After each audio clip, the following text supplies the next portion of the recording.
그러면 이제 사람들이 이제 바리새인 그러는데, 그럼 어느 날 어떤 사람들을 바리새인이라고 말하면 되느냐?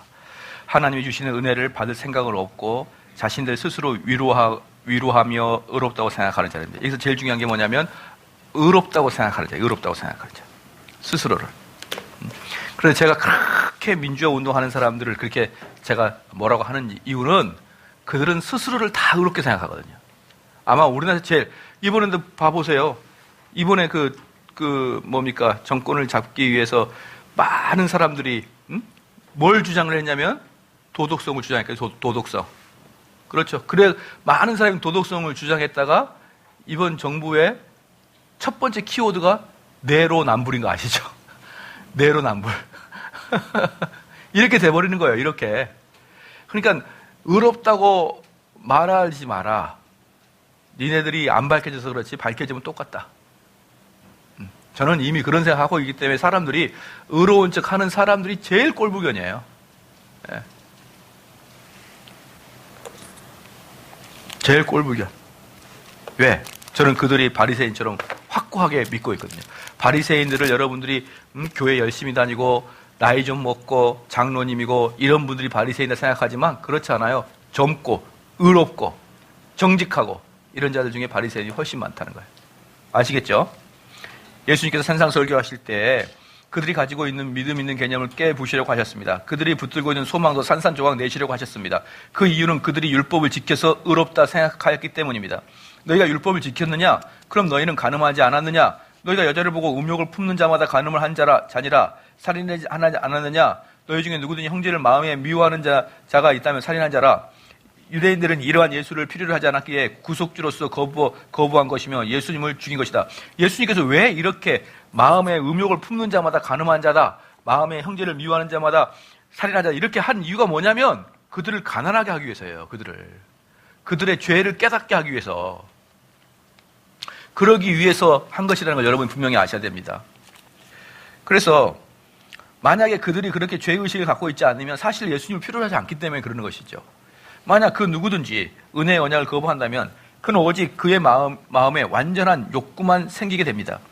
그 이유는 자신이 의로운 사람이라는 것을 증명해야 하지만 율법으로는 온전히 지킬 수가 없기 때문에 의롭지 못하다함을 더욱 나타내는 꼴이 됩니다. 그러니까 예수님께서 지금 목적이 뭡니까? 너희들이 의롭지 않다는 것을 드러내는 게 예수님 목적이에요. 그래서 우리를 끝까지 극단적으로 율법을 들여대시는 거예요. 율법을 우리한테 칼날을 들어대시는 이유는 우리 스스로가 가난해지게 하기 위함인 것을 여러분이 이제 아시겠죠? 많은 사람들은 자신들이 채우기 위한 인간의 방법으로 하나님을 찾고 있다. 좋은 일, 고행, 헌신, 그리고 파산해서 하나님 앞에 나오는 자들이다. 문제는 율법은 항상 무엇인가를 채우려고 하는 속성이 있으나 진정으로 간절한 자는 나의 모든 것을 내려놓는 것입니다. 율법은 우리를 감옥에 넣을 것이고 우리를 간절하게 만들 것이고 그 간절함을 느낄 때 하나님께서 우리에게 그리스도를 제안할 것입니다. 몽학 선생이 있죠. 이제 24절에 몽학 선생이 그래서 이제 이런 베이스를 가지고 몽학 선생이 나오는 거예요. 이같이 율법이 24절입니다. 이같이 율법이 우리를 그리스도 예수에게로 인도하는 몽학 선생이 되어 우리로 하여금 믿음으로 말미암아 의롭다함을 얻게 하려 함이니라. 몽학 선생이 24절입니다. 스쿨 메스터입니다. 이 스쿨 메스터는 후견이라는 뜻인데 또는 훈련자, 트레이너라는 뜻이에요. 헬라어로는 파이다도노스로서 이는 파이도니아, 그러니까 파이도스로 철 모르는 어린아이와 같은 자입니다. 아이도노스는 인도자 합성어로 파이다도노스는 어린아이를 인도하는 사람. 그래서 파이다고고스는 노예에서 사용된 사람. 이 몽학 선생은 소년들에게 교훈을 가르치며 순종하는 법을 가르치고는 수양을 가르친다. 파이도니아 그 어린이 선교협회가 뭐죠? 파이디언이 여기에서 나온 거예요. 파이디언이 여기서 나온 겁니다. 그들은 아이들을 학교에 데려다 주고 데려왔고 그 아이의 임무는 아이가 학교에서 수업을 받도록 하는 임무이기도 하였다. 하지만 그는 선생은 아니었다. 이게 매우 중요한 요점이에요. 그의 임무는 뭡니까? 왔다 갔다 하는 거예요. 선생님한테 데리고 갔다. 그러니까 선생님께 가는 그 과정을 어때요? 이 사람이 책임지고 왔다 갔다 해주는 거예요. 고린도전서 4장 15절입니다. 고린도전서 4장 15절.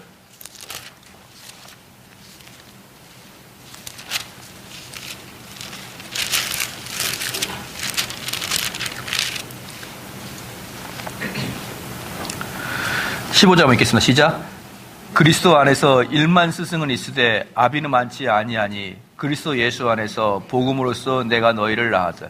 여기서 이제 1만 스승은 많고 아비는 많지 않다. 이래서 너희들은 아비의 마음을 품어라 그러는데, 여기에서 1만 스승이 누구예요? 그 파이고고스예요. 파이고고스. 파이아 고고스. 그러니까 율법 선생, 몽학 선생. 예, 몽학 선생은 많다. 그렇죠. 몽학 선생이 많다. 4장 21절에 한번 읽겠습니다. 시작. 너희가 4장 21절 너희가 무엇을 원하느냐? 내가 매를 가지고 너에게 나아가랴. 사랑과 온유한 마음으로 나아가랴. 자, 여기서 뭡니까? 매를 든. 그래서 매를 든에서 원어로 파이다 고고스예요. 파이다 고고스. 매를 든. 내가 너희들에게 매를 든 자로 나갈 것이냐? 이게 뭐라고요? 파이다 고고스. 즉 몽학 선생으로 나갈 것이냐 이 말이에요. 내가 너희를 몽학 선생으로 나갈 것이냐. 어린아이에게 엄격한 사람이요. 이들은 대대로 매를 들어 아이를 혼내기도 하였고, 율법은 파이다 고고스입니다. 율법은 우리에게 무섭고 엄격한 보호자가 되어 우리를 때리기도 하고 수련을 시켜주기도 합니다. 몽학 선생은 진정한 선생인 그리스도 앞으로 인도하는 것이고, 우리가 그리스도 앞에서 굴복되었을 때 몽학 선생의 역할은 끝나는 것입니다. 율법은 누구를 구원해주고 말하고 하는 것이 아니었던 것이었습니다. 이것이 율법의 목적이었습니다. 율법의 목적이 뭐다고요? 누구를 구원해주고 말고가 아니라 그리스도한테 끌고 가는 것이 율법의 목적이다. 구약의 율법과 절기예식, 성막 등등을 공부하면 그러한 것들이 그리스도를 묘사하고 있다는 것을 알 수 있습니다. 모든 것이 그리스도에게 초점을 두게 되는 것입니다. 또한 도덕법은 사람들이 얼마나 비도덕적인지를 보여주는 것입니다. 목사들이 죄를 설교해드린 이유가 바로 여기입니다. 율법은 무엇이 죄인지 죄를 드러내는 일을 먼저 합니다. 먼저 죄를 알리지 않고는 하나님의 은혜를 설교할 수가 없는 것입니다. 사람들이 진정으로 무엇을 위반했는지 깨닫지 못한다면 은혜는 그들에게 아무 소용이 없는 것입니다. 용서함도 자신이 무엇인지를 진정으로 잘못했다는 것을 깨달을 때 용서가 되는 것이에요. 그러니까 자, 여기 봐봅시다. 우리 그리스도인들 어리석은 게 있어요. 만약에 이 사람이 나를 해했습니다. 목사님, 이 인간이 나를 그렇게 상처를 줬어요. 그럴 때 목사님 뭐라 하냐면 너가 그를 용서하라 이렇게 얘기하거든요. 안 돼요. 그건 안 됩니다. 그 용서는 하지 마세요. 아시겠죠? 어떨 때만 용서를 하신다? 이 사람이 나한테 회개를 촉구했을 때 용서가 되는 거예요. 내가 미안하다 그럴 때 아무렇게나 용서를 유발하고 남발하지 말란 말입니다. 기독교의 용서의 핵심은 회개 이후의 용서예요. 여러분 밀양 영화 보셨잖아요. 밀양 영화 볼 때 제가 진짜 환장했던 게 뭐냐면, 이 밀양 영화를 보고 저것은 너무 과장되다라고 표현할 수 있는 근거를 한국 교인이 찾지 못해요. 저것 맞는데? 응? 어때요? 전도연이는 아들이 죽었죠? 근데 누구예요? 이 살인자는 이미 용서를 받았잖아요. 그런데 전도연이는 이 살인자를 용서했다 안 했다? 했었잖아요. 기억 안 납니까? 교회 가가지고 열심히 기도하니까 용서하라 그래가지고 그 사람을 용서했어요. 근데 이 살인자는 이 사람한테 찾아와가지고 용서 빌었다 안 빌었다? 안 빌었잖아요. 안 빌은 상태에서 용서를 해버렸잖아. 그리고 만나니까 그 사람은 또 하나님께 용서를 받았잖아요. 그렇게 해서 용서해 주는 게 아니에요, 여러분. 용서는 그 사람이 나한테 직접 와가지고 회개를 해야 돼요, 회개를. 나한테 피해를 줬으면. 원한을 갖고 있으라 그런 뜻이 아니에요. 하나님께 맡기는 게 있어야 돼. 그렇지만 나는 그를 용서했다. 이렇게 함부로 말하지 안 하는 게 좋겠다. 응? 왜냐하면 그 사람한테 왜 용서를 하죠? 용서를 빌어야 용서를 해주죠. 여러분들도 마찬가지예요. 누군가에게 손해를 끼쳤으면 여러분이 가서 그분에게 사죄를 해야 용서를 받는 거예요. 하나님께 그냥 다이렉트로 용서받지 말고. 그렇죠. 용서를 빌어야 용서가 된다라는 것을 여러분이 아셔야 됩니다. 그래서 여러분들이 다른 사람이 용서를 빌러 올 때까지 난 기대해. 이런 식으로 여러분 하지 말고 여러분이 가서 용서를 비는 것으로 여러분이 자꾸 훈련하시란 말이에요. 용서를 비는 것으로. 요번에 어제인가 인터넷 뉴스 보니까 대만에선가 술 먹고 음주운전 해가지고 어떤 여학생을 쳐 죽였어요. 근데 그 여학생 장례식장에 이 남자가 무릎으로 기어와서 용서를 빌었어요.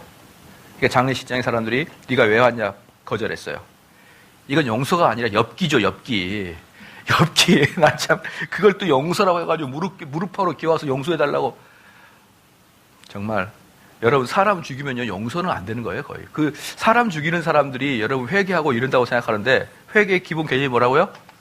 회개의 기본 개념은 원상복구예요. 원상복구. 원상복구예요.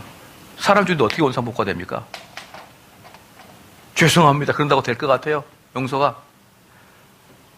살인자가 어떻게 회개를 하냐고요. 살인자가. 회개 자체를 못하게 되는 살인자는. 예. 예. 예, 예. 저 봅시다. 다윗이 살인을 했잖아요. 그죠? 회개가 뭡니까? 이 회개의 깊은 마음속에 뭐가 있어요? 나의 죄를 용서해달라고 더 이상 이것 때문에 내가 고통을 당하지 않게 해달라는 그게 있거든요. 회개의 기본 개념에는 다윗은 사람 하나 죽여가지고 다윗이 가문 자체가 패망했죠. 그러니까 이런 보답을 받는 거예요. 다윗은 얼마나 심했는지 내 뼈를 샌다 그래서 내 뼈를 샌다. 내 뼈를 샌다는 게 무슨 뜻이야? 뼈가 어디 있는지 확인한다는 거예요. 얼마나 이 뼈도 아프고 이 뼈도 아프니까. 여러분 뼈가 어디 있는지 지금 잘 안 느껴지죠? 근데 아마 여러분이 콩팥이 아프다면 콩팥이 어딘지 정확하게 느껴질 거예요. 콩팥이 안 느껴진 게 복이죠. 근데 바울은 이 내장이 다 느껴져. 이게 어디가 있는지. 아니 다윗은 얼마나 하나님께 고통을 당했는지. 아시겠죠? 구원과는 상관없을 수가 있어요. 구원과는 상관없을 수 있는데 여러분이 흉악한 죄를 지면은 다윗처럼 다 당해야 된다. 마땅하게. 침상으로 얼마나 괴롭던지 지난주에 설교했잖아요. 내가 토설치 않아서 내 몸이 쇠했다고. 얼마나 괴로웠으면. 얼마나 괴로웠으면. 다윗은 밧세바와 간음하고 우리아를 죽임으로 말미암아서 자기 아들이 창으로 찔려 죽임을 당했잖아요. 그리고 밧세바로부터 태어난 아들이 태어나자 죽었잖아요. 그 집안의 피가 끊이지 않았잖아요. 어때요? 그게 회개의 결과예요. 회개의 결과. 아셨죠? 하나님은 여러분이 진 죄를 탈탈탈 털어서 다 갚으실 것이다. 이 땅에서.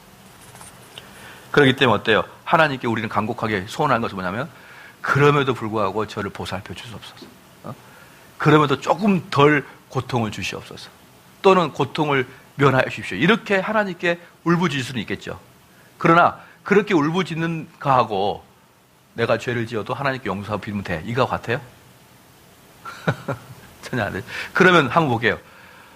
이미 죄를 지은 사람에게 공포를 주기 위해서 이 말을 하는 게 아니죠. 누구를 위해서 이 말을 합니까? 앞으로 죄를 지으려고 하는 사람을 위해서 주는 거예요. 근데 꼭 이 이야기를 하면 어떻게 되냐면 죄를 지으려고 하는 사람들은 별로 은혜를 못 받고 죄를 지은 사람들은 너무 큰 충격을 받고. 그런데 여러분 잘 알아야 됩니다. 그렇게 충격받지 말고 어떻게 되느냐. 죄를 지으려고 하는 사람들이 이 말씀을 기억하라고요. 죄를 지으려고 하는 사람이 이 말씀 앞에 서라고. 내가 죄를 지을 땐 이 죄에 대한 대가를 받을 각오를 하고 지시라고요. 각오를 하고. 아시겠죠? 이미 끝나버린 사람들이 또 이 죄 때문에 또 너무나 또 힘들어하지 말고 그것보다는 죄를 지으려고 하는 젊은 사람들이 어때요? 이 다윗의 모범 앞에서 죄를 함부로 짓지 말라. 그리고 죄를 질 때는 항상 왜 죄를 짓죠? 재미있으니까. 그렇죠? 죄는 왜 짓죠? 재미있으니까. 그럼 재미를 봤으면 뭘 내야 돼요? 돈을 내야 되잖아요. 그 돈의 지불을 생각하고 와라. 여러분이 어떤 재미든지 나갈 때는 돈을 내고 나가야 된다. 아시겠죠? 재미는 다 보고 돈도 안 내고 그럼 이상한 놈이죠. 그건 아주 나쁜 놈이죠. 돈을 거둘 때가 올 것이다.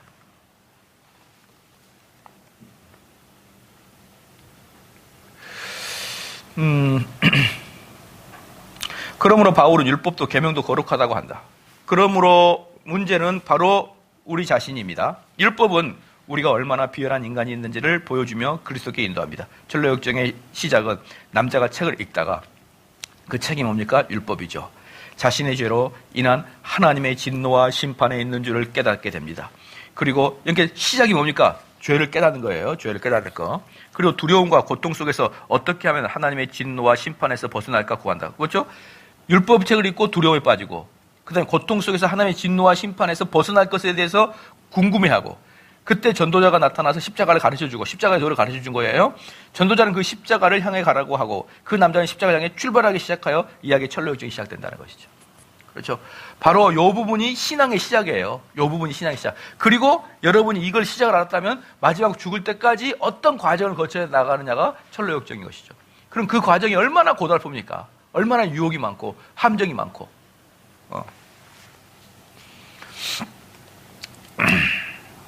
이 남자의 목표는 십자가 향해 가는 것입니다. 그런데 율법으로 그는 자신이 얼마나 하나님께 큰 범죄자였으며 하나님의 법을 위반한 것을 깨닫고 거기에 대한 대가가 하나님의 진노와 심판과 지옥이라는 것을 알게 되었습니다. 율법은 우리를 죽입니다. 그래야 그리스도와 함께 부활하기 때문에 율법은 우리를 완전히 벗겨버립니다. 그래야 그리스도의 의로운 옷을 입기 때문입니다. 그래서 율법은 매우 중요한 역할을 합니다. 율법은 그리스도로 인도하는데 역사적으로 유대인들은 율법을 통해 메시아를 기다리고 있었습니다. 오늘날도 당연히 율법은 우리의 양심에서 그리고 글로써 이러한 목적을 향하고 있습니다. 이유입니다. 3장 25절에서 율법에서 그리스도로 전환하죠. 한번 써볼까요? 그리스도를 영접하게 되면 율법에서 자유롭게 된다. 그리스도를 영접하게 되면 율법에서 자유롭게 된다.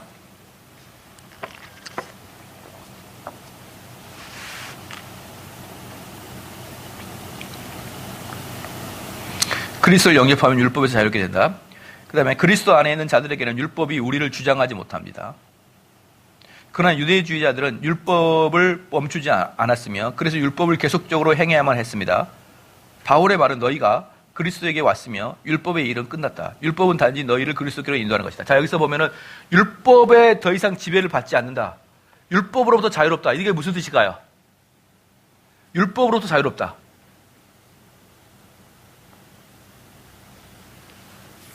이 율법에서 너희가 죽으면 이제 그리스도가 오실 것이고, 그러면 그리스도의 이제 제자가 되게 되면 율법으로부터 자유롭다. 이게 뭘까 될까요? 율법을 아무 고통 없이 지켜나갈 수 있다는 거예요. 그 전에는 율법을 지키려면 고생이 많아요. 내가 이거 해야 되는데 저거 해야 되는데 고민이 많아. 근데 그리스도가 오게 되면은 이 성경의 율법을 기쁘고 즐거운 마음으로 지켜나갈 수가 있다는 것이죠. 이게 자유함을 갖는 것이죠.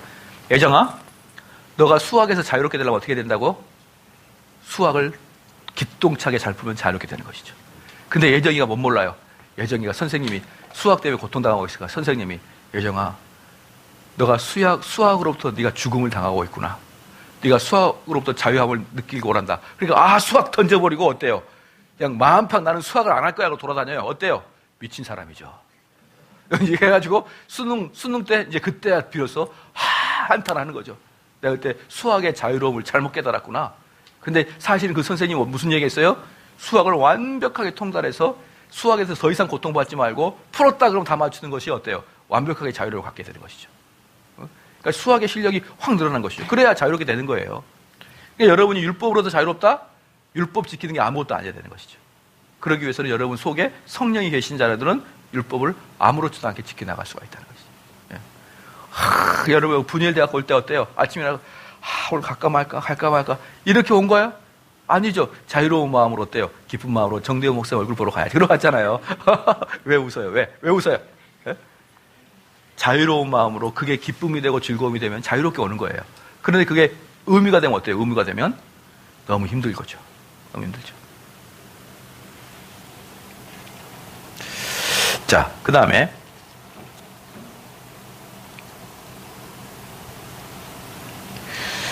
둘째 요점입니다. 26절에서 29절이에요. 26절에서 갈라디아서 다시 봅시다.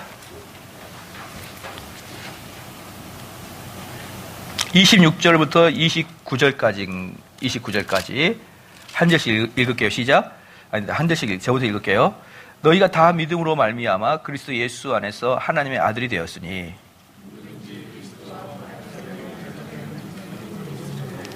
너희는 유대인이나 헬라이나 종이나 자유자나 남자나 여자 없이 다 그리스도 예수 안에서 하나니라.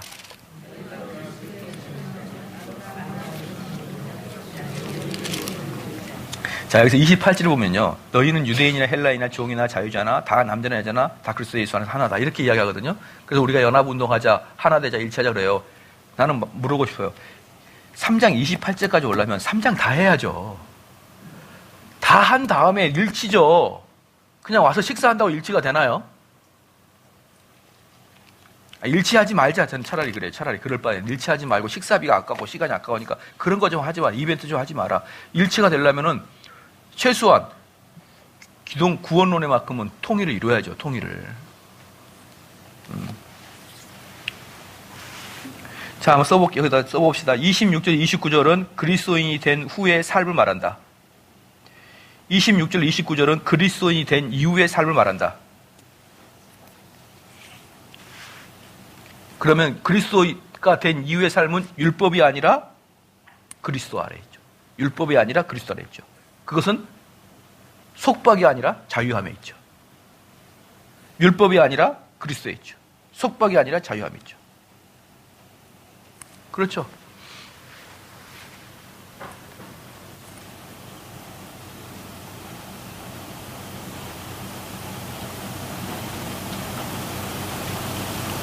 옛날에 문영이 알죠? 문영이 3학년인가 2학년인가 2학년인가요? 문영이하고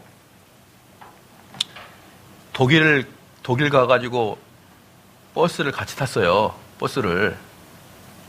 근데 문영이가 내 뒤에 앉았거든요. 가는 내내.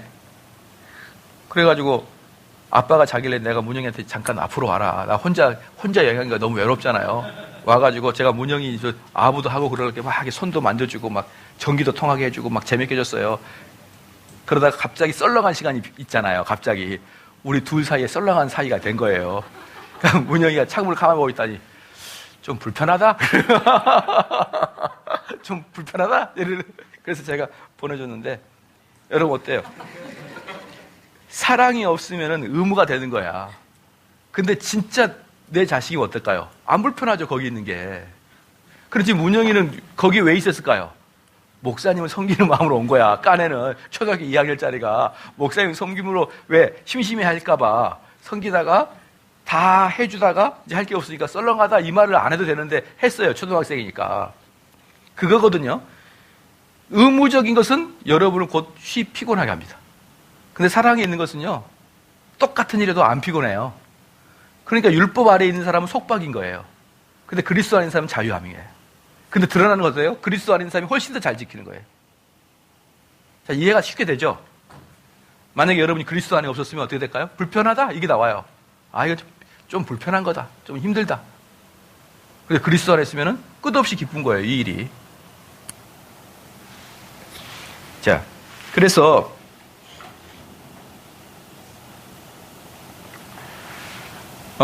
하나만 써봅시다. 바울은 세 가지 결과를 말한다. 바울은 세 가지 결과를 말한다. 첫 번째, 우리는 하나님의 자녀라는 것. 지금 26절, 29절까지예요. 바울은 말하는데 첫 번째, 우리는 하나님의 자녀라는 것. 두 번째, 다른 그리스도인들과 하나라는 것. 방금 28절 읽었죠. 다른 그리스도인과 하나라는 것. 세 번째, 기업을 상속받은 자라는 것. 기업을 상속받는 자라는 것.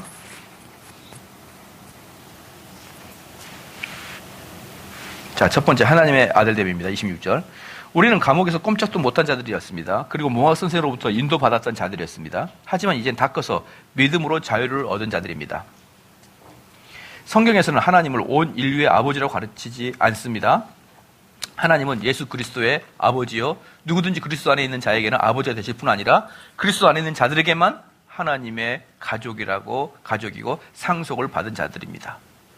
그래서 그 아버지를 아버지라고 하죠. 갈라디아서 4장 6절입니다. 갈라디아서 4장 6절 같이 한번 읽을게요. 시작. 너희가 아들인 거로 하나님이 그 아들의 영을 우리 마음 가운데 보내사 아버지라고 부르게 하셨느니라. 그러니까 여기서 이제 아버지가 우리 보통 아빠라고 하잖아요. 그래서 이제 많은 곳에서는 하나님 아빠 이렇게 얘기하잖아요. 이렇게 하지 말란 말입니다. 이거 하려고 그러면 뭐예요? 3장, 4장 다 거쳐야 된다니까요. 앞에 걸 거치고 와야 되는 거예요. 그냥 앞에 거 아무것도 없이, 구원에 대한 거 아무것도 없이 그냥 요런 거 한 구절 가지고 하지 말자. 되셨죠? 하지 말자. 하나님의 아들로서 제일 먼저 갖는 것은 성령님이십니다. 그래서 바울은 고린도 교인들에게 우리의 육체가 하나님의 성전인 줄 알지 못하느냐고 물었어요. 성령께서 우리 안에 들어오시면 첫 번째로 우리는 하나님을 아버지라고 부르십니다. 하나님은 우리 아빠십니다. 성령께서 오시면 우리는 더 이상 이방인들이 아니라 하나님의 자녀들이 되는 것입니다. 하나님의 아들로서 언제든지 하나님 앞에 나아가 기도할 수 있는 권한이 있는 것이죠. 하나님의 아들로서 유익되는 첫 번째 것은 하나님을 아버지라고 의지할 수 있는 것이고 자유롭게 하나님 앞에 나아갈 수 있는 것이죠. 그리고 바로 하나님과 교제를 나누는 것이죠. 그러니까 아까도 문영이가 저한테 좀 부담된다, 불편하다라고 하는 이유는 나랑 걔랑은 아빠와 자녀 관계가 아니기 때문에 그러는 거예요. 근데 아빠와 자녀 관계는 어떻게 되는 거예요? 그런 게 없어지는 거예요. 그런 게 없어지는 것이죠. 상속자입니다. 로마서 8장 17절 한번 볼까요? 로마서 8장 17절.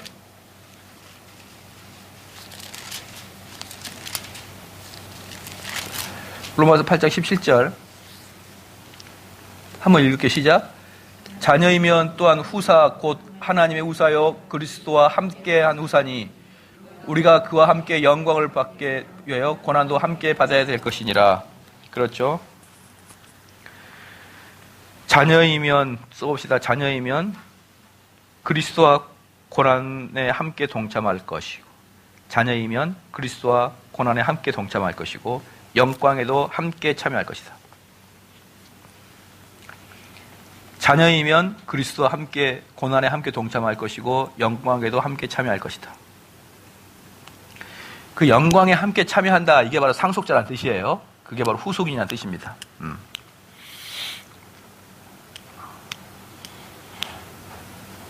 우리는 그리스도와 같이 상속자가 됩니다. 그리스도는 약속의 씨앗이고 그 씨앗 속에 우리가 있다는 것이고 만약 예수 그리스도의 고난과 죽음과에 동참한 자는 부활에 동참할 것이요 영광에 동참하는 자가 될 것입니다. 에베소서 1장 5절 10절까지를 한번 읽어봅시다.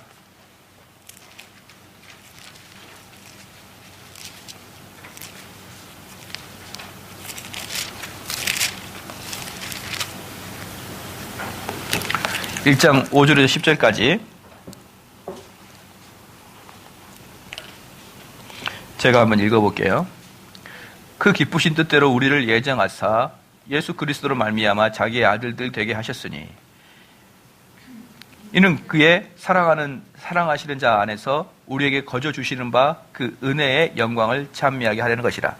우리가 그리스도 안에서 그의 은혜의 풍성함을 따라 그의 피로 말미암아 구속 곧 죄사함을 받았으니 이는 그가 모든 지혜와 총명으로 우리에게 넘치게 하사 그의 뜻을 비밀 우리에게 알리셨으니 곧 기쁘심을 따라 그리스도 안에서 때가 찬 경륜을 위하여 예정한 것이니 하늘에 있는 것이나 땅에 있는 것이 다 그리스도 안에서 통일되게 하려 하심이라.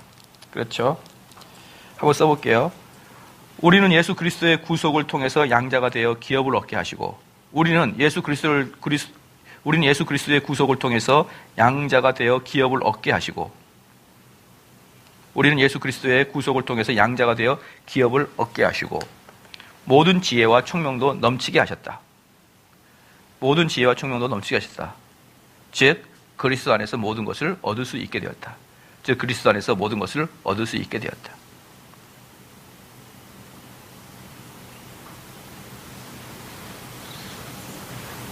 우리는 예수 그리스도의 구속을 통해서 양자가 되어 기업을 얻게 하시고 모든 지혜와 총명도 넘치게 하셨다. 그리스도 안에서 모든 것을 얻을 수 있게 되었다. 요한일서 3장 2절 말씀을 이렇게 씁시다. 하나님과 깊은 교제를 가지며 보호, 담보의 언약. 하나님과 깊은 교제를 가지며 보호, 담보의 언약, 기업의 언약을 담대히 얻을 수 있다. 하나님과 깊은 교제를 가지며 보호, 담보의 언약, 기업의 언약을 담대히 얻을 수 있다.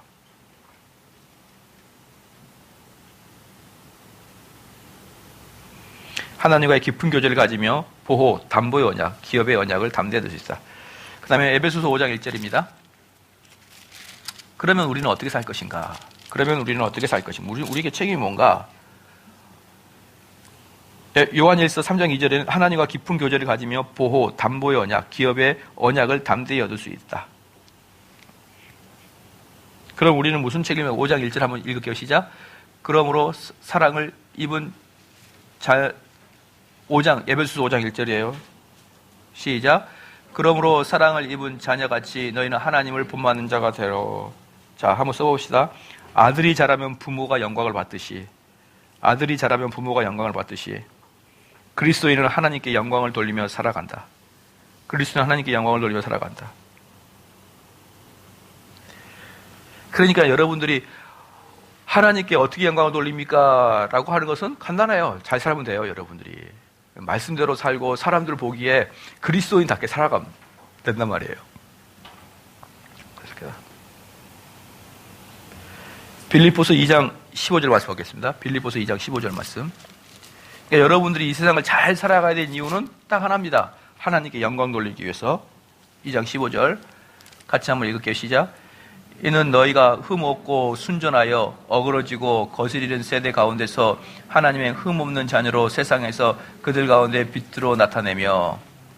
예, 한번 써볼까요? 우리는 하나님을 영화롭게 해야 한다. 우리는 하나님을 영화롭게 해야 된다.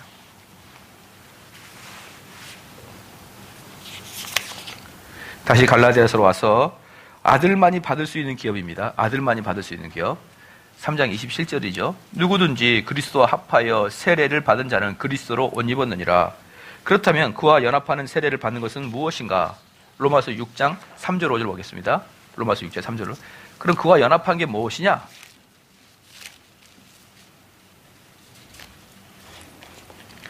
(3절) (5절) 같이 한번 읽을게요. 시작.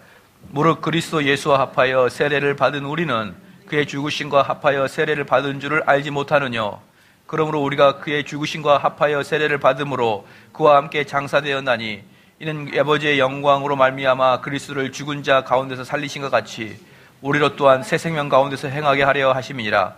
만일 우리가 그의 죽으심을 본받아 연합한 자가 되었으면 또한 그의 부활을 본받아 연합한 자가 되리라. 그렇죠. 한번 써봅시다. 그의 죽으심과 합하여 세례를 받고, 그의 죽으심과 합하여 세례를 받고 부활로 연합한 자가 된다. 그의 죽으심과 함께 세례를 받고 부활로 연합한 자가 된다.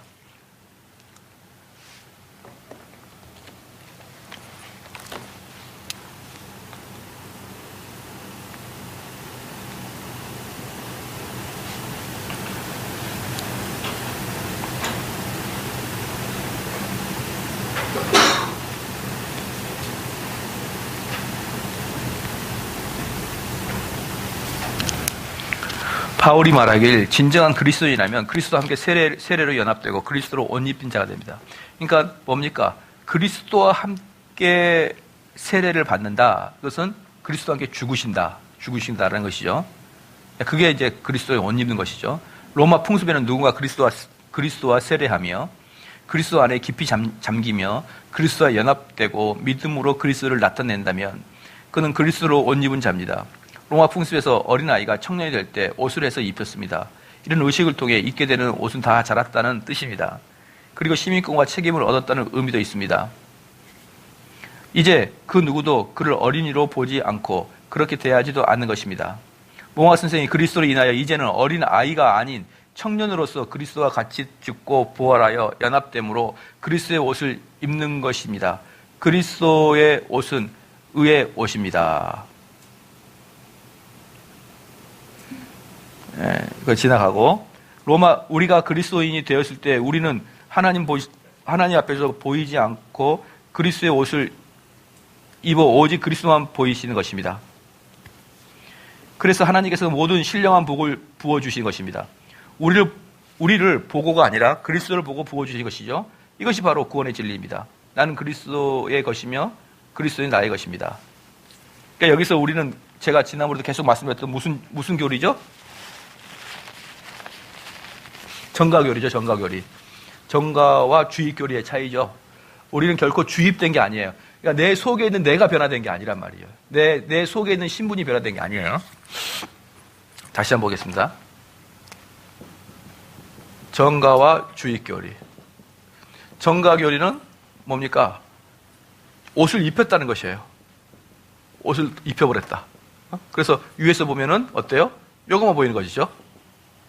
자, 이 속에 있는 것은 여전히 아직 덜 변해 있다. 그렇죠? 주입교리는 뭡니까? 이 속으로 주사기로 주입을 해버려요. 그럼 얘가 변해, 얘가. 그렇죠? 그러니까 이건 로마 카톨릭이 말하는 것이고 이건 개신교가 말하는 거예요. 그래서 주입교리로 보면은 이제 더 이상 죄를 짓지 않아야 되는 거예요. 죄를 짓지 않아야 돼요. 근데 죄를 짓죠. 죄를 지어요. 주입교리에 보면 더 이상 죄를 안 지어야 되는데 죄를 지어요. 그래서 이들은 결국은 이제 완전 성화를 이야기합니다. 완전 성화. 완전 성화가 돼야 천국 가는 거예요. 왜? 주입되었으니까. 근데 완전 성화가 안 되죠. 그럼 다 지옥 가는 거잖아요. 그래서 연옥교리를 만들어 놓은 거예요. 연옥. 다 지옥 가게 할 수는 없잖아요. 그래서 일단 연옥에 다 들어가라. 일단은 거기서 다시 해라. 난 모르겠다. 이렇게 되는 것이죠. 예. 그러니까 우리는 어때요? 그리스도인들이 이제 우리는 많이 주입교리에 많이 익숙해 있어요. 어떻게 목사가 그래? 어떻게 목사가 그래? 이게 무슨 뜻이에요? 주입교리예요. 목사도 이거거든요. 속에는 아직 안 변했단 말이에요. 속은 여전히 죄인이에요. 근데 그리스도로 봐주는 거예요. 그러니까 때로는 목사도 다윗처럼 그렇게 심각한 타락을 할 수가 있는 거예요. 심각한 타락한다고 해서 그가 목사가 아닌 게 아니에요. 거듭난 자도 심각한 타락을 할 수 있단 말이에요. 그러나 매는 맞겠죠. 그렇다고 거듭난 자가 아닌 게 아니라고요. 그럼 많은 사람들이 그러는 거예요. 아니 어떻게 목사가 그런 짓을 할 수 있지? 그 사람은 거듭나지 않았나 봐. 이렇게 이야기하는 거거든요. 그것은 정과 교리를 왜곡하고 있는 것이죠. 주입교리에서 이게 통용이 되죠. 좀 이해가 되시죠? 주입교리는 나의 자체가 바뀌어버리는 거고 정과 교리는 그리스도로 덧입혀 주셔서 나를 그렇게 봐주는 것이고 그럼 여러분들이 계속적으로 이 속에 있는 더러운 죄성이 드러나지 못하도록 어떻게 해야 되겠어요? 매주마다 율법으로 두들겨 맞아야 되는 것이고 여러분은 목사회를 통해서 두들겨 맞고 저는 제 설교 통해서 제가 두들겨 맞는 거예요. 그래서 선지자들은요. 봐봅시다. 선지자는 자기 이야기를 하는 자가 아니죠. 선지자는 뭐예요? 하나님께서 주신 말씀을 하는 자들이 선지자죠. 그럼 하나님께서 주신 말씀은 선지자 입을 통해 나오는 거죠. 그럼 이 말씀은 선지자도 이 말씀에 순종해야 되나 안 해야 되나? 순종해야 되죠. 자기도. 자기의 말이 아니란 말이에요. 자기 입을 통해서 나왔어도 이 말은 자기 말이 아니에요. 그러니까 선지자도 이 말에 자기도 순종해야 되는 거예요. 우리 교회도 여러분도 제 설교에 여러분이 순종해야 되고 저도 제 설교에 순종해야 되는 거예요. 좀 이해가 되시나요? 그게 정과교리예요. 그게. 네. 그래서 주입교리는 내가 변해서 내가 새 사람 되어서 내 이야기를 할 수 있는 게 주입교리죠. 근데 정과교리는 안 그래요. 나는 여전히 썩어 있기 때문에 내 것을 이야기하면 안 된다고요. 정과교리는. 좀 이해가 되시나요? 좀 이해가 되셨을 거라고 보고 이해가 안 되면은 차차 또 들으면 돼요. 그래서 하나님께서는 많은 사람에게 이 언약을 하신 것이 아니라 오직 한 분이신 예수 그리스도에게만 언약하신 것입니다. 아브라함에게 한 명 즉 그리스도에 대한 언약을 하신 것입니다. 그래서 그리스도인들은 그리스도를 옷 입었기 때문에 그리스도께서 하나님을 사랑하시면 그리스도인들도 하나님을 사랑해야 되는 것입니다. 유대인이나 헬라인이냐 여기 세 종류의 사람들이 있습니다. 즉 헬라인, 종, 여자가 표현되어 있습니다. 이유는 당시에 유대인들의 기도는 이방인들로 만들어주지 않아서 감사, 노예로 만들어주지 않아서 감사, 여자로 만들어주시지 않아서 감사의 주제가 있었습니다. 그래서 바울은 이것을 드러내어 아무런 차이가 없다는 것을 밝혀 보여주고 있습니다. 언약의 자손들입니다. 29절이죠. 언약은 아브라함에게 주어진 것입니다. 그리고 그리스도께서 그 언약을 채우신 것입니다. 우리가 그리스도 안에 있으면 그 언약은 우리에게 주어진 것입니다. 그래서 그리스도 안에서 하나님께서 주시는 기업을 얻을 수가 있는 것입니다. 이렇게 받은 것은 분명 그리스도로 받는 것이지 행함이나 율법으로 얻은 것이 아닌 것입니다. 되셨죠? 여러분 이제 구원론에 대해서 좀 이제 체계가 잡히시나요?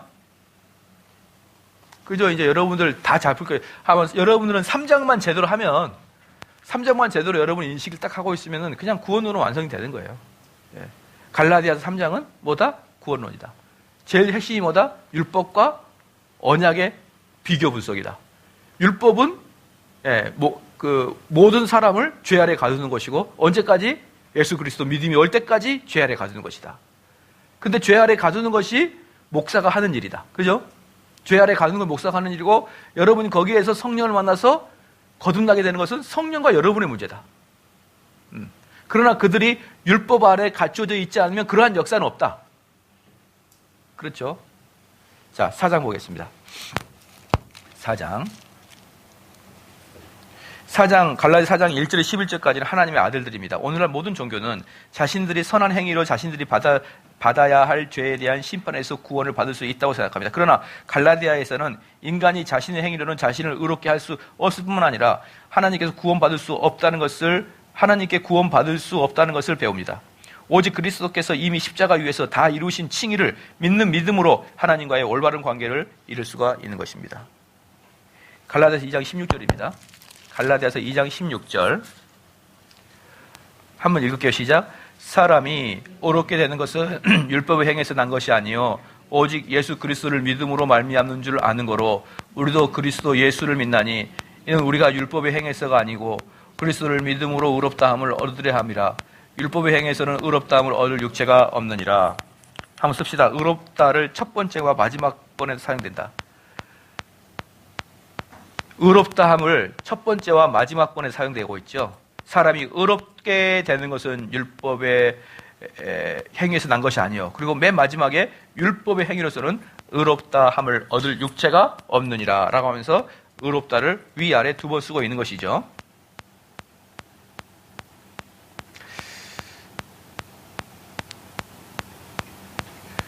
칭의란 하나님의 법정에서 인간을 의롭고 죄가 없고 또는 무고하다고 선포하는 것입니다. 이렇게 선고받은 이유는 그리스도께서 이미 이루신 일 때문입니다. 그리스도께서 십자가에서 돌아가신 이후 그의 의로움을 우리에게 전가시켜 주신 일, 그래서 우리가 의롭게 되는 일을 말합니다.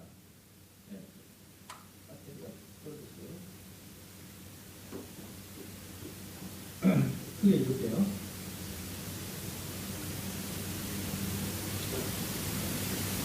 스가랴 3장 1절 한번 거기 써있나요?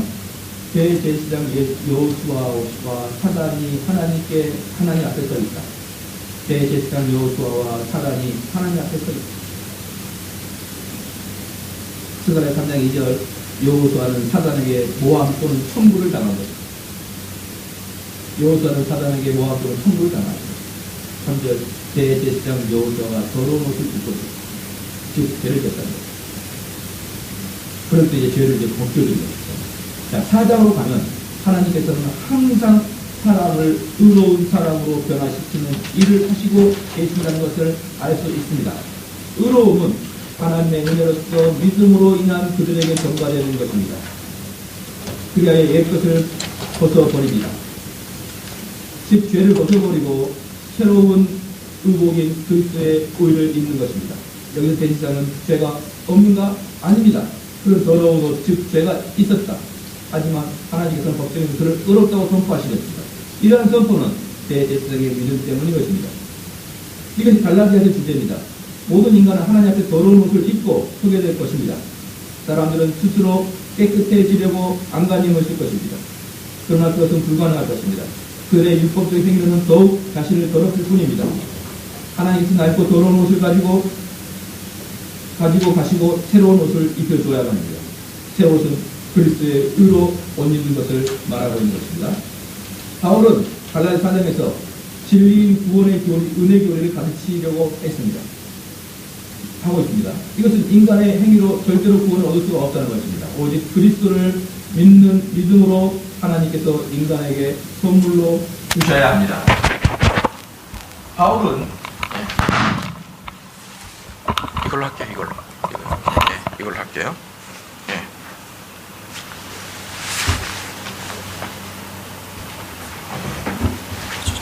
잠깐.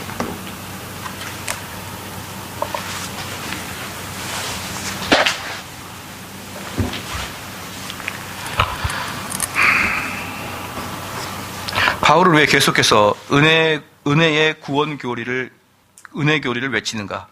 이 이유는 구원의 은혜가 기독교에서 가장 중요하기 때문입니다. 만약 누군가가 구원의 은혜 교리를 망쳐놓는다면 모든 것이 끝날 것입니다. 이게 핵심이에요. 은혜 교리가 기독교예요. 은혜 교리가. 응? 아시겠죠? 은혜 교리가 기독교란 말이죠. 이 은혜 교리를 망치려고 했던 게 뭐라고 했어요? 펠라기우스, 세미펠라기우스, 알미니우스, 심지어 웨슬리안, 이런 것을 은혜 교리를 망쳤다고 표현하는 거예요. 은혜 교리를. 어떻게 해서든지 뭐라고 있다? 행위를 조금씩 집어넣으려고 하고 있었다. 사장에서는 그래서 여러분이 진짜 이 은혜 교리를 잘 아는 사람들한테 목사님, 웨슬리는 구원 받았나요? 라고 물어보세요. 그럼 그들은 안 받았다고 얘기할 거예요. 안 받았다고. 그들은 웨슬리는 구원을 받을 수 없다. 그런데 그렇게까지 단호하게 이야기하십니까? 라고 말하는 사람들은 은혜 구원 교리를 잘 몰라서 그러는 거예요. 그들이 마음이 넓어서가 아니라 원래 모르면 넓어져요. 원래 모르면 너그러워집니다. 근데 전문가면 전문가일수록 좁게 알아요. 그렇죠? 그래서 은혜 구원의 은혜가 기독교에서 가장 중요하기 때문에 만약 누군가가 구원의 은혜 교리를 망쳐둔다면 모든 것이 끝날 것입니다. 사정에서는 오직 믿음으로 구원받는 것을 계속 이야기하는데 이번에는 다른 비유와 견해로 우리에게 알려줍니다. 이번에는 노예와 아들을 대조시킵니다.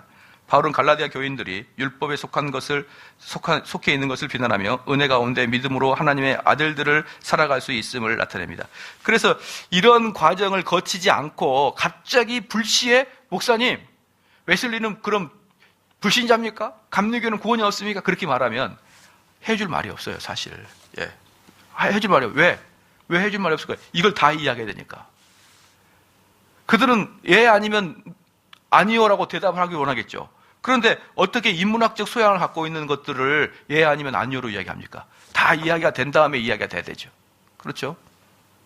그래서 지난번에 말씀드렸죠. 휘필드한테 물어봤다니까요. 조지 휘필드한테 물어봤어요. 사람들이 목사님 웨슬리는 구원 받았습니까?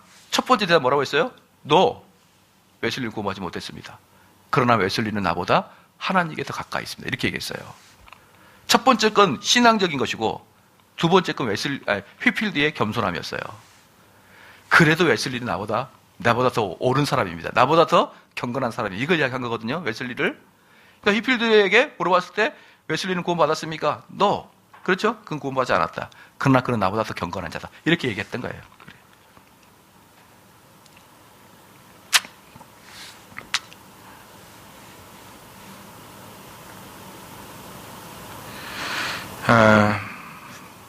사장에서 바울의 주장을 보겠습니다. 사장에서 바울의 주장. 1절, 3절까지는 모든 사람은 율법 아래에 있고 4절, 7절로는 그리스도 안에 있는 사람에 대하여 말하고 있고 8절, 11절은 너희가 그리스도 안에 있다 하면서 왜 그와 같이 행동하지 않느냐라는 것이죠. 자, 이 4장을 보면 앞의 내용을 좀 반복하고 있는 것 같지만 왜 그렇게 반복하고 성경 안에서도 반복을 해요. 왜 그렇게 반복하느냐? 은혜 교리가 그만큼 중요하기 때문에 그런 거예요. 은혜 교리가. 여러분들도 계속 보면서 계속된 이야기가 반복되네. 왜? 완전히 뼛속까지 들어가게 하려고 이렇게 반복을 시키는 거예요. 아들의 5가지 구원입니다. 첫째, 아들됨의 준비. 둘째, 아들됨의 인식. 셋째, 아들됨의 확신. 넷째, 아들됨의 완성. 다섯째, 아들됨의 의무입니다. 첫 번째, 아들됨의 준비입니다. 바울은 사람의 성장 과정을 예로 듭니다. 그는 아이가 성인이 되어 성숙해지는 것을 들었습니다. 바울은 분명히 이 부분에서 사람이 그리스도를 만나기 전과 만난 후를 말하고 있습니다. 어린 아들들을 율법으로 표현하고 있고 성숙한 아이를 언약으로 표현하고 있습니다. 고대 시대의 어린 아들은 엄격히 키워졌고 성인이 될 때까지 금하지 않을 것입니다. 금하지는 될 때까지 금지하는 것들이 많았습니다. 금지하는 게 많았죠. 그러니까 가끔 보면요, 이런 분들이 있어요. 자, 주목. 이게 성숙하지 않아요. 자, 봐봅시다.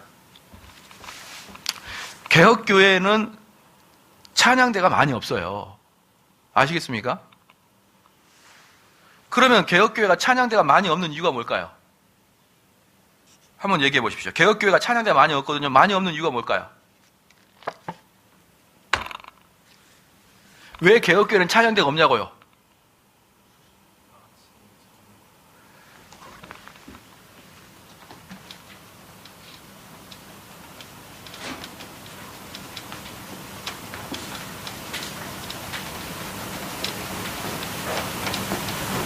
뭐 대답도 안 하고 있으면서 쳐다보면 뭐 밥이 나와 있더니 뭐 여러분들 왜 이렇게 입술을 아끼시냐고 그냥 하루 종일. 네? 오케이. 뭐야? 동영상이 안 들어가서 그래.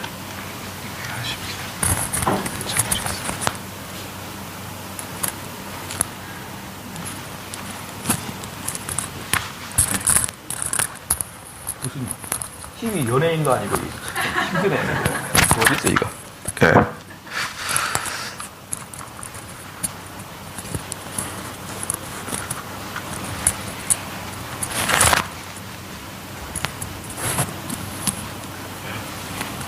얼굴이 작아서.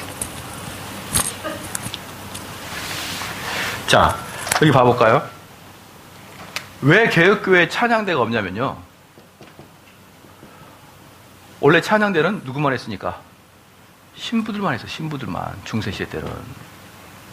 아시겠습니까?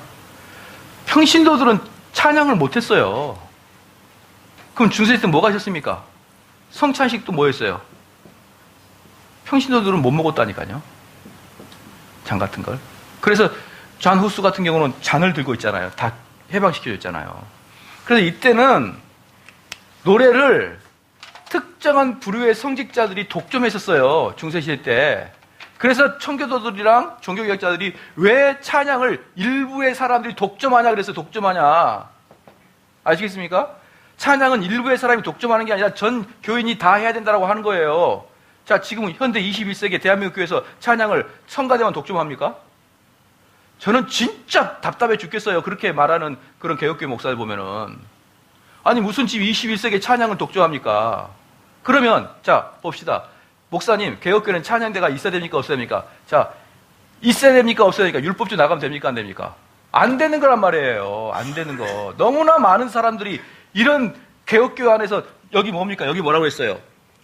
성인이 될 때까지, 제가 지금 방금 읽었잖아요. 성인이 될 때까지 금지하는 것들이 많다. 금지하는 게 뭡니까? 뭔 되고 뭐가 안 되고, 뭐가 되고 안 되고. 이게 율법주의란 말이에요. 여러분, 개혁교회 찬양대가 있으면 구원에 지장이 있나요? 없나요? 시작? 말해보세요. 구원에 지장이 있어요? 없어요? 없잖아요. 근데 왜 예수 노로 대답해 주기 원하냐고요. 정말 답답하거든요. 또 하나, 개혁교회는 크리스마스 행사를 많이 안 해요. 자, 물어봅시다. 왜 크리스마스가 금지되었을까요? 청교도들한테는. 청교도는 크리스마스 금지시켰어요. 왜 금지시켰을까요? 이걸 미신화시켰거든요. 요즘 말하면은 뭐예요? 이날에는 모든 죄가 용서되고 뭐 그런 거 있거든요. 미신화. 요즘에 뭐 미국, 캐나다에서 무슨 하죠? 뭐 호박 뭐예요 그거? 할로윈데이인가? 그런 개념의 미신화의 그 일종이었어요. 그래서 철저하게 뭐 했습니까? 철저하게 크리스마스 못하게 했었어요. 청교도들은. 너무나 미신화 심었으니까. 근데 지금 크리스마스 때 미신화 시킵니까, 여러분? 안 시키죠. 그래서 조지 히필드 같은 경우는 제가 교회사를 전공하고 보니까 이미 2세기 때부터 주님의 탄생을 축하하기 위해서 모여서 서로 기쁨을 교주하더라. 2세기 때부터 나와요, 역사에. 2세기 때부터. 언제? 12월 25일부터 1월달 이 사이에 주로. 그러니까 여러분 성경에 나와 있지 않지 않냐 보죠. 그럼 성경에 나와 있나요? 수요예배가? 수요예배? 금요 철회가 성경에 나와 있나요? 저는 이렇게 자꾸 예스, 노로 말하는 목사님한테 항상 말해요. 이게 너 목회를 향방을 가를 만큼 중요한 거냐? 왜 그러냐면 제 목사님 한 분 중에 이거 폐지하려다가 교회 쫓겨난 사람이 있거든요. 내가 그 모습 몇 번이나 그랬어요. 야, 이게 하는 것이 그렇게, 이걸 금지하는 게 그렇게 네가 종교개혁을 일으키는 거라고 생각하냐고. 이거 안 하려고 사수하는 게 개혁주의 목사라는 걸, 참 환장하겠어. 그래, 네 그렇게 살아라. 이때 중세시대 때처럼 신비적으로 하지 말고 예수 그리스도의 강림 사건에 대해서 강해하면 되잖아. 한 달 동안. 예수 그리스도의 인카네이션 사건을 집중적으로 강해하면 되잖아요.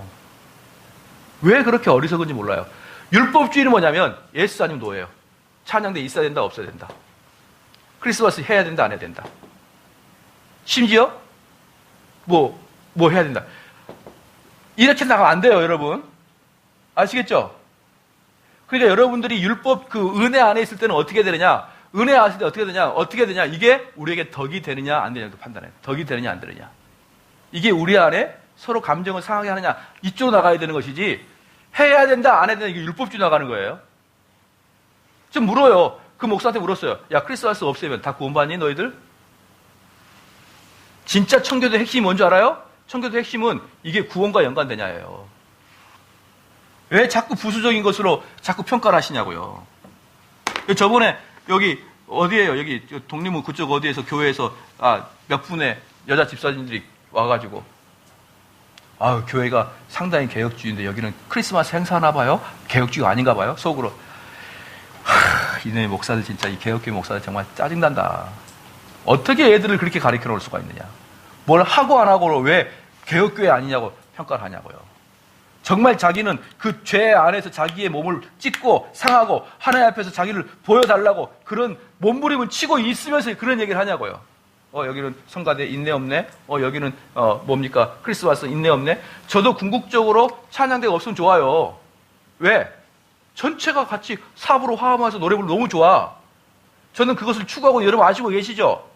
그래서 마지막 주는 그렇게 하잖아요. 그런데 이걸 없앨 수 없어. 왜? 사부로 부르는 인간이 너무 없어. 무슨 단조롭게 불러? 그래서 저는 오히려 오후 예배 때 중고등부 찬양대를 만들고 싶어요. 어릴 때부터 사부로 부르는, 제가요, 미국 개혁교회에 그 친구가 가서 동영상을 찍어온 거 하나 있거든요. 개혁교회 것을. 뭐냐면, 추수감사절 때 집안 식구들이 하나 가운데 닭 같은 건 뭐예요? 칠면조 놔두고 집안 식구들이 감사 예배를 드리는 거 깜짝 놀랐어요. 다 손을 잡고 부르는데 사부로 불러요. 가족이.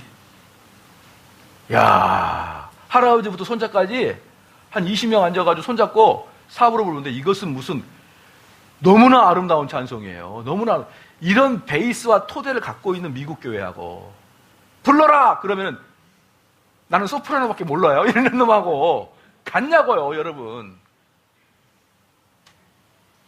저는 그래가지고 오히려 개혁교회 목사한테 나는 찬양대 할 거야. 아니, 나는 할 거야. 너희들은 하지 마. 나는 할 거야. 좀 제발 좀 자칫하면 율법주의로 가요. 그거 한다 안 한다로. 너무나 많아. 심지어 저도 우리 교회 카페 있습니까 없습니까? 카페 없잖아요.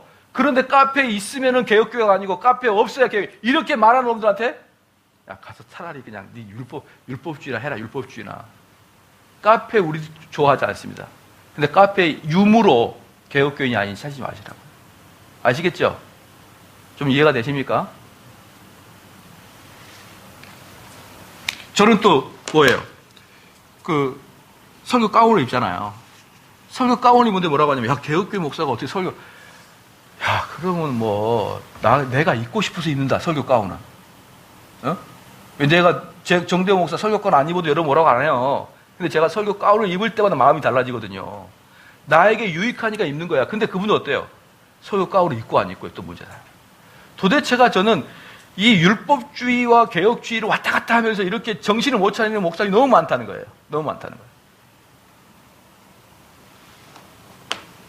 거예요. 그들하고는 별로 교제를 안 하고 싶습니다. 교제를 안 하고 싶어요. 봐봐, 성인이 될 때까지 뭡니까? 금지하는 게 많습니까? 근데 성인이 되면 어떻게 되는 거예요? 그걸 자유롭게 여러분이 매이지 않고 할 수 있는 거예요. 자유롭게. 유대에서는 어린 아이는 아버지가 율법으로 아이들을 관리하며 아이가 하나님의 율법을 지키느냐 지키지 않느냐의 책임을 아버지가 있었습니다. 하지만 12살이 되고 나서 율법을 지키느냐 지키지 않느냐는 전적으로 자신의 책임이 됩니다. 성인식에서 아버지는 나의 하나님, 아이의 책임을 나에게서 가져가심을 감사합니다 라고 기도하면서, 아들은 나는 하나님께 계명을 다 지킬 것이며 하나님께 대한 모든 행동들은 이제부터 나의 책임입니다 라고 기도하게 됩니다. 이런 의식은 12살이 된 첫 안식일에 치러집니다. 당시 로마에서도 14에서 17주 정도에서 성인이 되었는데, 그때 아이들에게 성인의 옷을 입혔고 그들은 이러한 날을 자유의 날이라고 했습니다. 이제 아이들은 자기들이 가지고 놀던 장난감을 가지고 와서 아이들의 신 아볼로에게 다 바쳤습니다. 이는 이제 성인으로 살아간다고 다짐하는 것이었습니다. 그래서 1절은 4장 1절 한번 같이 한번 읽어볼게요. 시작. 내가 또 말하노니 유업을 이을 자가 모든 것의 주인이나 어렸을 동안에는 종과 다름이 없어서. 1절은 아이가 어려서 그 유산에 모두 자신의 것이지만 그러한 유산과 함께 권력을 사용할 수가 없었어요. 그 아이는 그 모든 것을 자신이 사용할 수 있을 때까지 인내하며 참아야 했습니다. 사실 유산의 모든 것은 그 아이의 것이지만 어렸을 때는 종과 다름이 없었습니다. 그러므로 아이는 지시를 받고 살아야 했던 것입니다. 2절 같이 읽겠습니다. 시작. 그 아버지의 정한 때까지 후견인과 청지기 아래에 있나니. 2절 어린 아이에게는 노예로 그 아이의 후견인이나 청지기로 고용하여 그 아이를 돌보게 합니다. 그 후견인을 파이더 고고스라고 하는데 이들은 아이들을 학교에 데려다주고 데려오는 역할을 하며 아이들의 인성과 모든 것을 가르치기 위하여 엄격한 사람이 되어야 했습니다. 때로는 아이를 바로잡기 위하여 매질되어 있습니다. 중요한 것은 그 아버지의 정한 때까지라는 것입니다. 성인이 되고 나서 후견인과 청지기의 아래에서 벗어나 자신이 가지고 있던 모든 권한을 행사했어요. 여기서 노예들이 이 파이더 고고스를 해요. 파이더 고고스. 그럼 노예들이라고 해서 힘이 없냐? 아니에요. 알렉산더 대왕의 스승이 누구예요?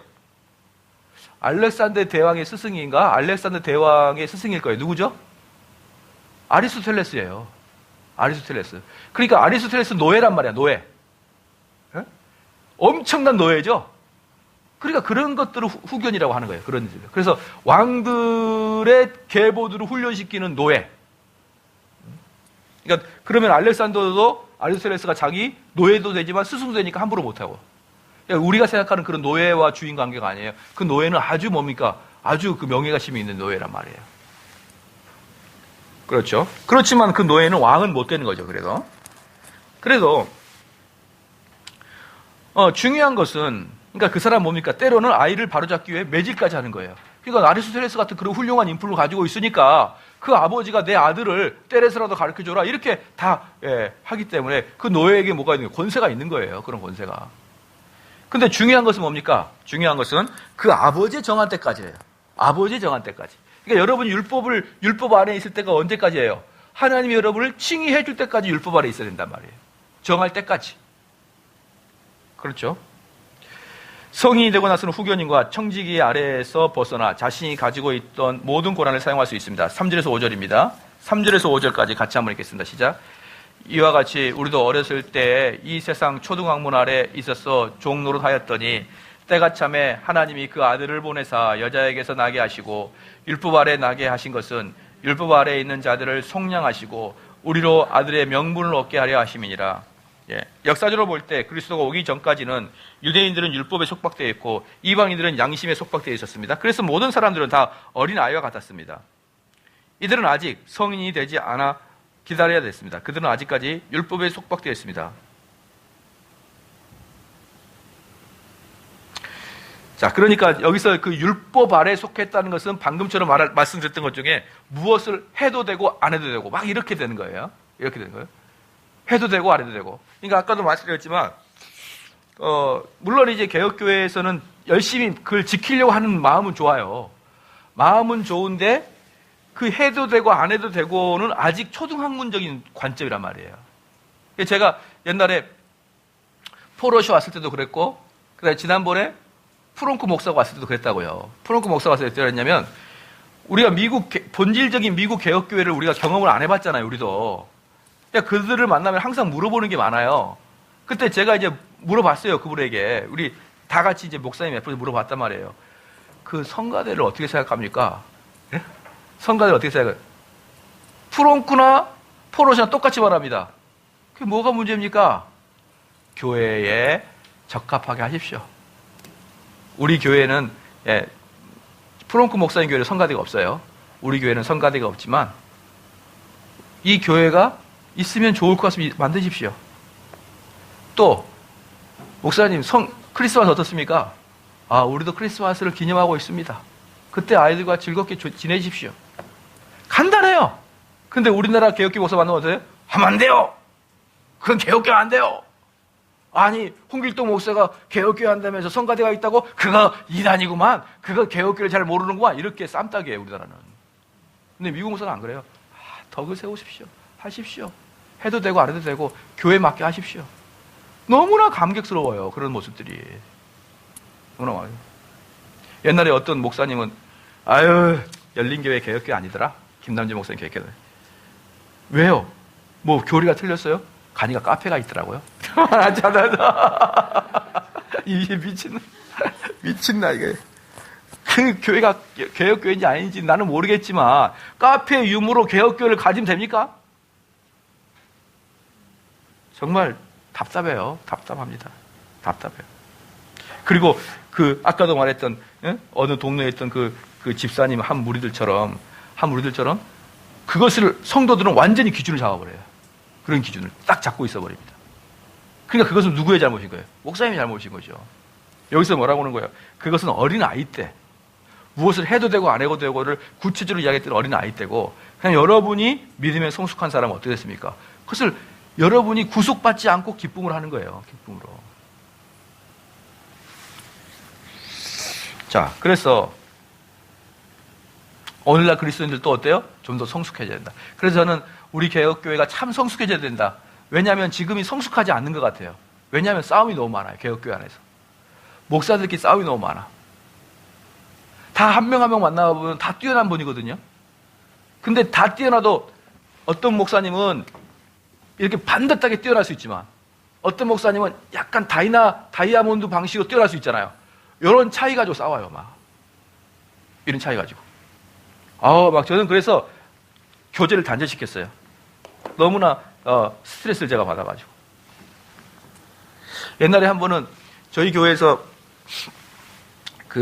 통역하시는 분이 여자분이 한 번 됐었어요. 여자분.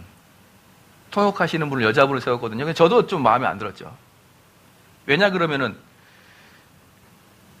통역도 신학을 좀 잘 알아야 되거든요. 근데 그분은 전도사님도 아니었어요. 근데 어쨌든 청교도 서적을 읽길 좋아하는데 미국에서 오래 살다 오신 분인데 그 여자분이 통역한다 해서 저도 반대했지만 그렇게 하자라고 그렇게 된 거예요. 이왕 그렇게 됐는데.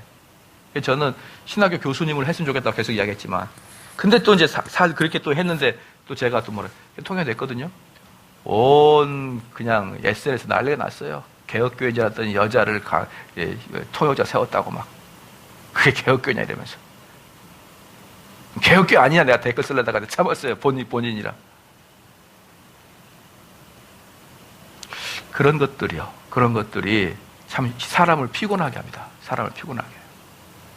본질이 아니고 구원과 연관되지 않았는데, 그래서 결국은 하나님의 섭리인지는 모르겠지만 그 여성분이 못하게 됐어요. 그래서 신호석 교수님이 하게 된 거예요. 그때 못하게 됐는데, 만약에 했으면 지금 두고두고 아마 한국개혁교회에서 삼성제일교회는 개혁교회를 표방하지만 사실은 여자를 강단에 세웠던 그런 교회다, 이렇게 막 소문이 났을 거예요. 무슨 말인지 아시겠죠? 우리는 좀 성숙해질 필요가 있다. 한국개혁교회는 지금 어린아이와 같다. 그래서 좀 더 성숙해서 계속 궁금해서 묻는 거야. 저게 구원과 관계된 문제인가? 라고 그걸 따져 문제고, 이게 구원론의 문제에서 펠라기안인가 세임 펠라기안인가 행위구원론을 이야기하고 요것에 집중해야 되는데, 그게 아닌 이런 보이는 형태에 집중하는 것은 사실 상당히 아직 성숙하지 못한 미성숙한 모습이다라고 볼 수가 있는 거예요. 율법에 구속된 인류입니다. 모든 사람들은 속박되어 있습니다. 하나님께 율법을 그들에게 주신 이유는 율법을 통해 자신의 죄를 나타내어 그리스도께로 인도하기 위함이다. 하지만 유대인들은 그 율법을 구원받을 줄로 알았던 것이다. 선하며 경건한 체하며 경건하다고 생각하는 사람들은 살아가는 것입니다. 그러니까 이 사람들은 뭘 할까요? 율법주의는 결국 뭐가 되는데 체할 수밖에 없는 거예요. 체. 지키는 척 할 수밖에 없는 거예요. 근데 우리는 지키는 척 하는 게 아니라 그 율법 안에서 눈물 흘리고 내 자신을 포기하고 나가야 되는데, 이 율법주의자들은 그걸 지키는 척 하는 거예요. 이런 것은 이방인들에게도 그대로 드러났는데, 이방인들에게는 양심을 통하여 드러납니다. 하나님께서는 사람들에게 양심을 주어 그 양심으로 하여금 죄를 깨달아 구주를 찾아 하나님 앞에 무릎 꿇게 하셨지만, 이방인은 자신의 구원을 이루려고 자신들을 위한 종교를 만들어낸 것입니다. 그래서 모든 종교는 선한 행위를 요구하고 있으며 행위로 의롭다함을 얻는다는 것 제도 아래에 있습니다. 이 모든 것들이 다 율법 아래 자신을 속박시키고 있는 것입니다. 바로 이것이 세상의 초등학문이에요. 세상의 초등학문. 세상의 초등학문은 골로새 2장 8절에 세상의 철학, 헛된 속임수, 사람의 유전, 인간의 종교, 이런 것들이에요. 철학, 헛된 속임수, 사람의 유전, 인간의 종교. 이거 뭡니까? 다 사람이 어떻게 생각하고 어떻게 노력해서 바꿔낼 것인가에 대한 생각이거든요. 다. 이러한 초등학문은 이 세상의 모든 인류가 다 배웠던 것이며, 그들은 이러한 가르침을 통해 자신들이 선을 통해서 구원을 얻고자 하는 것입니다. 그리스도께서 이 땅에 오신 후로는 그리스도 안에 있는 사람들은 이러한 세상의 초등학문에서 벗어나게 되는 것입니다. 그리스도께서 그들 마음에 들어오시기 전에는 절대로 이러한 언약을 받을 수가 없고 세상의 초등학문 속에서 어린 아이와 같을 수밖에 없습니다. 하지만 그리스도가 마음에 오시면 그리스도의 모든 것이 그들의 것이 됩니다. 그래서 이러한 의미로 성인, 즉 아이들이 되기 위하여 준비 과정을 말하는 것입니다. 오늘 여기까지 하는데요. 자, 여기 봅시다. 마지막에 여기서 중요한 게 뭐예요? 준비 과정이 있다 없다? 시작. 준비 과정이 있다 없다? 있다. 이것을 청교도가 말하는 준비론이라 해요. 준비론. 예, 참 이제 그 어려운 면이 있어요. 어려운 면이 뭐냐면요. 어려운 면이 하나님께서 그 저에게도 그 은혜를 주셔가지고 그렇게 청교도에 뿌리를 두고 있는 외국인 목사님들을 자주 만나게 해주셔가지고 제가 눈을 뜬 게 몇 가지가 있거든요. 근데 그 맛을 보고 나니까 한국에 있는 개혁교회 목사님과 교제를 바로 안 하고 싶은 거예요. 그 맛을 보니까. 틀려요. 다르더라고요. 다른데 그 중에 또 하나가 뭐냐면 준비론이거든요. 준비론이 뭐냐 그러면 방금도 말씀드렸지만 여기가 예수 그리스도로부터 구원받는 시점이잖아요. 그럼 이전에 율법 아래에 있는 이 기간을 준비 기간이라고 해요. 준비 기간이라고 합니다. 요 기간을. 그렇죠? 그리고 이제 여기서 이제 구원을 받고 이제 구원을 하는데 이 준비 기간이 뭐 때문에 상당히 우리를 움츠리게 하냐 그러면 이 바로 준비 기간을 바로 알미니우스들이 그렇게 주장해요. 알미니우스가 그렇게 주장하고 있거든요. 그래서 우리가 예배를 드리기 전에 막 준비 찬송하고 마음을 뜨겁게 하고 막 그런 거 있잖아요. 뭔가 은혜 받기 전에 먼저 인간의 노력으로 준비하는 게 있잖아요. 그것을 웨슬리나 알미니우스가 아주 강하게 이야기하거든요. 그래서 부흥회 하게 되면 그렇게 손뼉치고 노래를 부르는 이유가 이런 알미니안들이 은혜 받기 위한 준비라고 표현하기 때문에 이것에 대한 그 두려움 때문에 이 청교도들은 아예 이 준비라는 단어 자체를 싫어해요. 청교도는 뭐라고 할까요? 무조건 하나님의 주권적인 은혜를 이야기해요. 청교도가 아니라 개혁교회 사람들 주권적인 은혜를 생각해요. 이 주권적인 은혜, 인간이 뭔가를 하려고 하면은 그건 알미니아니라 이렇게 해버려요. 그러니까 자라보고 놀란 가슴, 소뚜껑 보고 놀란다고 준비 지읒자만 들어가면 오 이래요. 그렇죠? 그래서 그들은 모든 준비 단계, 준비 절차를 다 싫어합니다. 그것을 갖다가 인위적이라고 표현해요. 인위적이라고. 근데 진짜 청교도는 뭐냐면 준비론을 이야기하는데 그 준비는 모든 성도를 율법 아래 가두어 둬야 된다는 걸 준비론으로 보는 거예요. 그렇죠? 그래서 제가 나가서 강의를 해보면은 역시 개혁교회를 배웠다고 하는 사람들이 바로 이 부분을 치고 들어와요. 목사님, 그것은 인간적인 방법 아니에요? 인간적인 방법 맞죠? 맞잖아요. 하나님 성경 공부 가르치고 여러분이 거기 안에 가둬놓잖아요, 우리가. 인간이 하고 있잖아요. 물론 안 보이는데 성령이 하지만 우리 보는 눈에는 이 은혜를 받기 위해서 이 과정이 있어야 된다고 말하잖아요. 그 자체가 이 개혁주의를 잘못하는 사람들은 인간이 하고 있는 준비 방편을 생각한단 말이에요. 무슨 말인지 아시겠죠? 그래서 이걸 상당히 이거 정말 꺼려해요. 이거 정말 꺼려합니다. 그런데 성경 갈라디아서 말했죠. 갈라디아서 말했고 그 다음에 계속 성경은 우리가 구원받기 이전에 어떻게 하고 있어야 되는 것이 나와 있죠. 이 부분이 상당히 그리고 이 부분 때문에 바로 이 준비론의 이 부분 때문에 이 부분 때문에 어때요? 저희 교회가 개혁교회에서도 조그만 소수의 집단이 되어버렸어요. 개혁교회 안에서도. 그리고 우리의 최대의 적은 개혁교회를 하면서 준비론을 부정하는 사람들이에요. 최대의 적은. 여러분들이 이 지역 근방에 몇 교회들이 있거든요. 개혁교회. 이 지역에 몇 교회가 있어요. 거기는 이걸 안 해요. 이걸 안 하면 어떠느냐? 말씀이 저처럼 아주 예리하게 여러분 양심을 찌르지 않아요. 찌르지 않고 어떠느냐? 말씀의 강해가 아주 탁월합니다. 그러니까 이게 이 하나님 말씀으로 우리의 죄 율법을 죽이는 사역을 별로 안 하고 그 위에 성경을 깊이 강의하는 것이 탁월해요. 그러면 그 사람들 뭐냐? 양심의 가치금 좀 덜하고 쉽게 말하면 좀 덜 부담스럽고 더 깊은 성경 공부를 할 수가 있는 거예요. 그럼 어떻게 해요? 그리 가는 거죠. 근데 제 눈에는 그들이나 복음주의나 똑같아요. 어차피 사람의 마음을 겸비시키지 못하는 것은. 어차피 사람의 마음을 겸비시키지 못하는 것은 거기나 그냥 똑같아요. 또 하나, 이제 이것을 하긴 하는데 서툴러요. 알긴 알아, 서툴러. 그래서 큰 몽둥이로 두들겨 패요. 툭툭툭. 그게 아니고 여기에 들어올 때는 아주 세밀하게 깎아내야 돼요. 아주 세밀하게. 우리 양심 깊숙이 있는 것, 죄 하나하나를 도려내듯이 다 갉아내야 돼요. 아시겠죠? 요 사역이 이 준비론의 핵심이거든요. 그래서 청교도들이나 그리고 미국 목사님들의 이렇게 글을 보면은요, 아주 세밀하게 들어갔는데 우리는 턱턱해, 턱턱. 그리스도인 그렇게 살면 됩니까? 도둑질하면 됩니까? 막 이렇게 해서 턱턱 뭐 몽둥이로 때리듯이. 그게 아니라 세밀하게 들어가야 돼요. 그래야 여러분의 죄가 하나하나 까발려집니다. 아시겠죠? 그렇게 될 때 여러분들이 여기서 토설이 가능하지. 안 그러면 툭툭 찌잖아요. 그럼 하나님 앞에서 퉁쳐요. 하나님, 내 죄를 용서해 주십시오.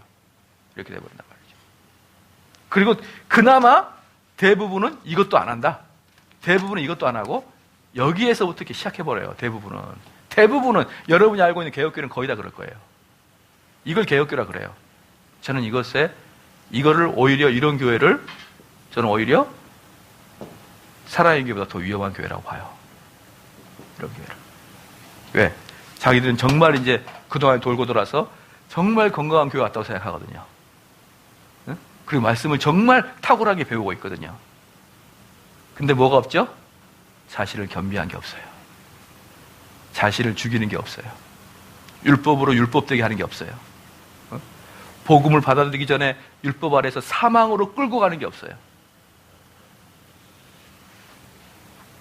가장 제가 경계시하는 교회예요. 가장 경계시하는 교회지만 우리 교회를 떠나면 가장 많이 가는 교회예요. 그러니까 그들이 이 교회에서 뭐가 힘들었던가 드러나는 것이죠. 되셨죠? 그래서 제가 강조하고 이런 것들은 그냥 나온 건 아니다. 나온 건 아니고 제 강의의 모든 것은 갈라디아서를 베이스를 두고 하고 있다. 갈라디아서 베이스 두고 있고 갈라디아서만 제대로 하면 로마서까지 다 이해가 되는 거예요. 로마서가 이해가 되는 것이고 여러분이 그때 비로소 어때요? 성경이 뭐구나. 성경이 뭐구나를 깨닫는 것이죠. 질문 하십시오.